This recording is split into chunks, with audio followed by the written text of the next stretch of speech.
I'm sending this here because I don't know who else I can tell without losing my job or getting somebody hurt, and because the blog format is the only place I've ever seen people take this kind of thing seriously without making it a joke. I work at a county hospital in the Midwest. I'm not a doctor. I'm not a nurse. I'm one of the people who live behind the screens in a windowless office that smells like copier toner and hand sanitizer, where we chase down patient experience surveys. My job is boring in a predictable way. When a patient gets discharged, the system sends them a survey link.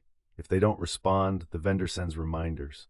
We track response rates, common complaints, service recovery flags. It's not glamorous. It's just a lot of portal logins, CSV exports, and talking points for managers. A few months ago, we got told, quietly and with no email trail, that we were switching to a new experience platform. Same vendor family, just a new portal skin. We were told it would reduce burden on staff and add a narrative component. The narrative component was the part that mattered. It was called a moments feed. It was supposed to capture short, free text comments from patients and families, like "loved the nurse who explained my meds," or "the room was cold," that kind of thing. The feed had a weird format from day one. Every line started with the patient's age, then a dash, then a plain sentence. Not the patient name, not an account number, not a date. Just the age, like it was a headline. It would look like 72 watching the Weather Channel with the volume low. At first I thought it was a filter I had turned on or a display setting, but it was consistent. Every entry, age first. The next odd thing was that some entries were attached to people who had never been discharged. The portal had a toggle for inpatient and recent discharge. When I switched to inpatient, I expected nothing, or maybe a few family compliments filed through the nurse call system. Instead, I saw the same kind of age-first lines, written like someone describing an ordinary moment. Not a complaint or compliment, just a snapshot. 51. Picking at the corner of the blanket, making a little rope. 8. Asking if the vending machine takes quarters. They didn't read like survey responses. They read like a staff member writing an observation, except they weren't in any chart, and there was no staff user listed. The portal listed the source as auto-narrative. That label was not in any of the training. I did what you do in a hospital office when a system looks wrong. I assumed it was a build issue. I emailed our vendor contact through the ticketing system and asked what auto-narrative meant. I got a generic reply about machine-assisted sentiment capture and passive experience signals. No details, nothing about age-first formatting. So I stopped looking at inpatient. I told myself it was not my lane. Then the first one matched something real. One morning I was reconciling survey counts. I had the moments feed open in one tab because the managers like to see human stories in our weekly deck. A new line appeared at the top while I was watching. 64, asking for ice chips, saying thank you each time. It stuck with me because it was so small and normal. I clicked through to the patient profile. The portal showed only a medical record number and unit location, no name. The unit was one of our step-down units. I recognized the unit name because my cousin had been there after surgery. I didn't do anything with it. I didn't even mention it. Later that day, close to the end of my shift, there was a hospital-wide email about a patient death on that same step-down unit. Not a code event notice. Those are more controlled. This was the kind of email that goes out when something disruptive happened, and leadership wants staff to hear it from them first. It said a patient had an unexpected fatal event and that grief resources were available. I looked back at the moments feed. The ice chips line was still at the top. It had a timestamp in the portal audit view. The timestamp was a few minutes before the time window mentioned in the email. I'm not saying I knew anything medical, but I didn't like the feeling. I opened the audit view for the narrative line. The source was still auto-narrative. No originating device, no user, just an internal system tag I had never seen elsewhere. I told myself it was coincidence. Hospitals have deaths every day. County hospitals have more than most. I tried to prove it was coincidence. That's where I made it worse. There is a way in that portal to export the moment's feed as a log file. It's not obvious. It's buried under a menu called Data Governance. You have to click through a warning about protected information. It lets you pull the narrative lines with timestamps, age, and unit. I pulled a file for the last couple of weeks and sorted it by unit.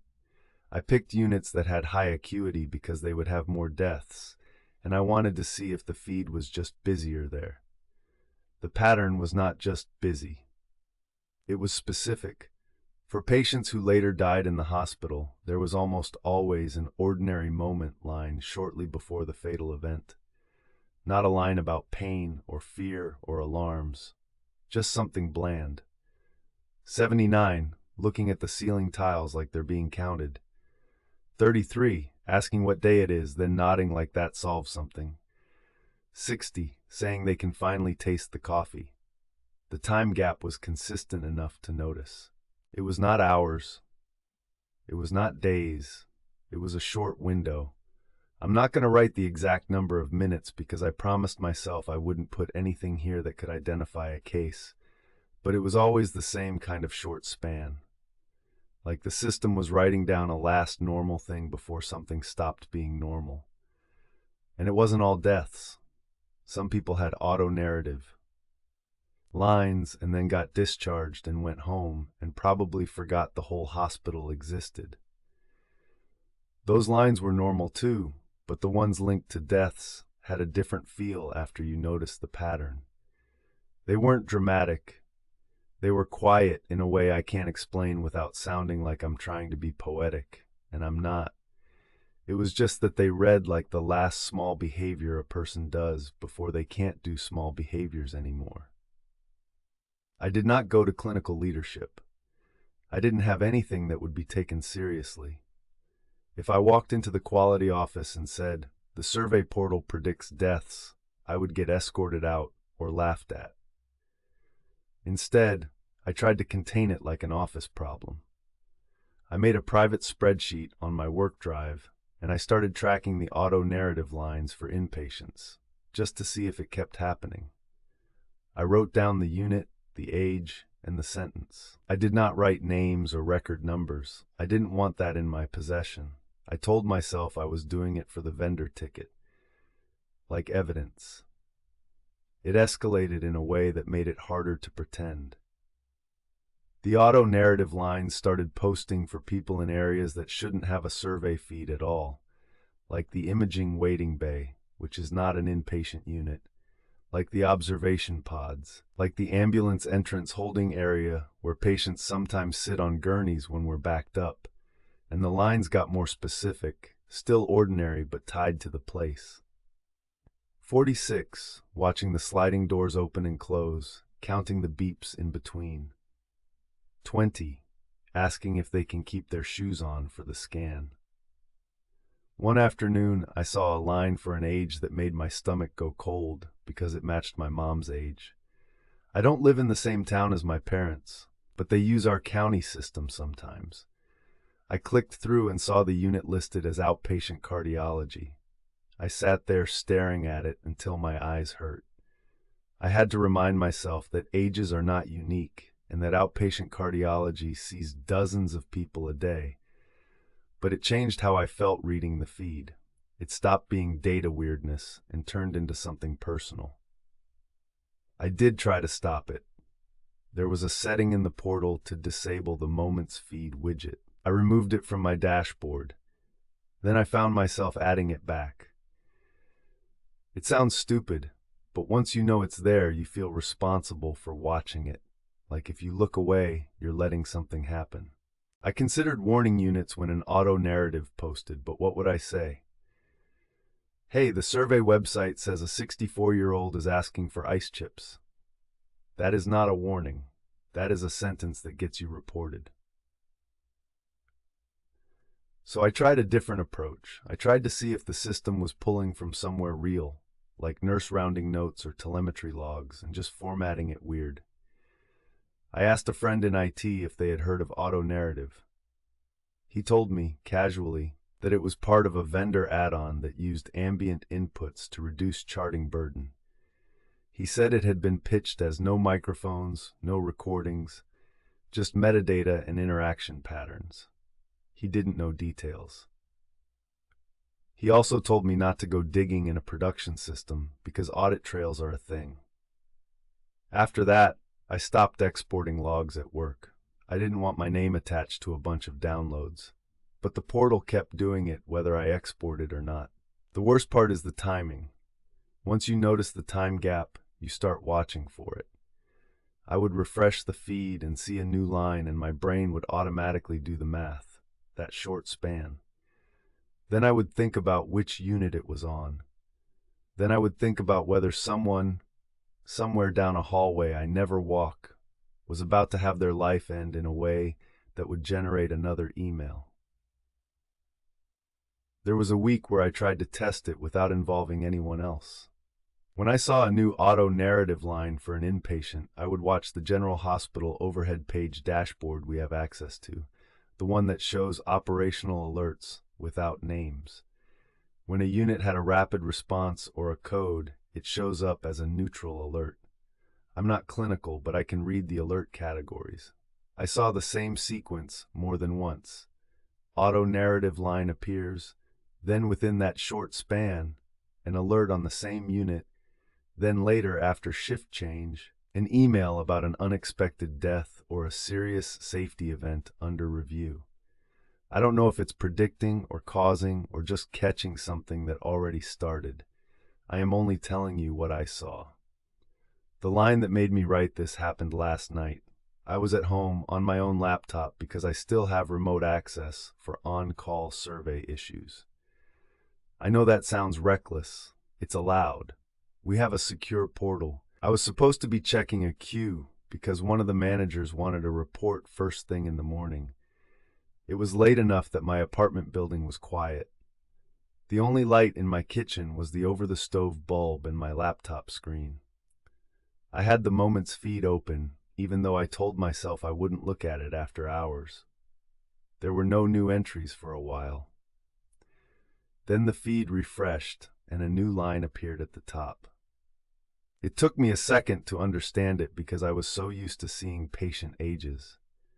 The line said, 38, reading the moment's feed, trying not to breathe too loud. I am 38. I sat there with my hands off the keyboard, waiting for the portal to update and make it make sense. Sometimes the vendor systems glitch and duplicate text. Sometimes they pull the wrong label. I kept waiting for it to change to a different age, or attach to a unit location, or show it was a test record. It didn't. I clicked into the audit view. It showed the same auto-narrative source. It did not list a unit. It did not list a medical record number. It listed a location field that was blank. The timestamp was current to the minute. I logged out. I shut the laptop. I stood at my sink for a long time with my palms on the counter like I was trying to ground myself. I checked my front door lock. I checked my smoke detector. I checked the hallway through the peephole. Everything was normal. After a while, I turned the laptop back on because I needed to know whether the line would still be there. It was still there. Same age, same sentence. I did not sleep.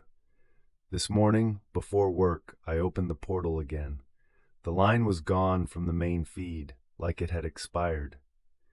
But when I pulled the audit trail view, it was still recorded under my login session history, attached to my account activity, like it had been generated in response to me being in the system. I went to work anyway, because I don't have a choice. I didn't tell anyone. I couldn't. All day I kept thinking about the short span between the ordinary moment line and what comes after it. I kept thinking about whether the system would do it again if I opened the feed. I kept thinking about whether it only posts when you look. Right before I left, I opened the feed one more time. because I guess I'm not as smart as I want to be. There was a new entry at the top for an inpatient unit. Age first, like always. Something simple about folding a napkin into squares. Under it, in the same font, was a line that hadn't been there a second ago. 38, deciding whether to send the message anyway. That is where I am now. I'm sending it anyway. I don't know what happens in that short span when the line is about you. I don't know if writing this changes anything or makes it worse. If you post this, please don't use my name, and please don't contact the hospital. I'm not trying to start an investigation. I'm trying to make a record somewhere outside the portal that keeps writing these things down before they happen.